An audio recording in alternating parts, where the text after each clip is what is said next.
ዱንያ ላይ ያለህ ትሰራ የነበረው መልካም ስራህ ነኝ እኔ በሰው መልክ ተስዬ መጣሁኝ እንጂ ብሎ ነም ሳሊሐን በጥሩ ሁኔታ ተኛ ይለዋል። ረፍት ነው ማለት ነው። እስከ ቂያማ ድረስ ተዓብ የለም። እፎይ ብሎ ይቀመጣል። ዱንያ ላይ ካሳለፈው ምቾት በተለየ መልኩ ዘያሪ መላኢካዎች በየጊዜው እየመጡ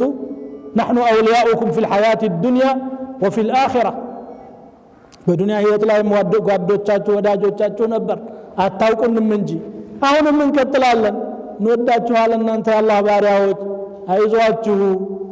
ولكم فيها ما تشتهي أنفسكم ولكم فيها ما تدعون نزلا من غفور رحيم ይሄ አለ ባንድ በኩል በሌላ በኩል ደግሞ እጅግ በጣም የጠቆረ መልኩ የሚያስጠላ ሲያዩት ከርቀት የሚዘገንን خلق ይመጣና ይታየዋል አለ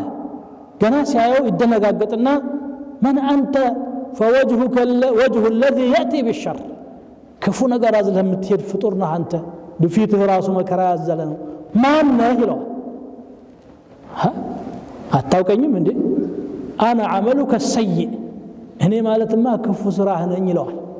إنجليز يعبرهم يجابوا ما نو ويهدقوا ويهكفو نو مالا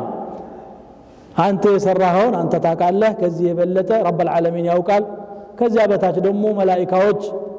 ጽፈው አስቀምጠዋል ትንሿ ትልቋ ሳትዘነጋ ስለዚህ እስቲ ለዚያኛው እንጨነቅ ለዚህኛውም እንደ ሰው ተግተን እንስራ አልከለከለንም ሰርተን ለአኺራ ስንቅ እናስቀምጥበት አላህ በቁርአኑ እንዳለው وابتغي فيما آتاك الله الدار الآخرة الله بلغሰ ነገር የአኺራን ዓለም ፈልግበት ይላል ለአኺራ መሸመቻ አድርጋት نعم المال الصالح للرجل الصالح መልካም ገንዘብ በሐላል የመጣ ለደግ ሰው ምንኛ ያማረ ስጦታ ነው ብለዋል ነብዩ ሰለላሁ ዐለይሂ ወሰለም ከስብ አትርፍ ነግድ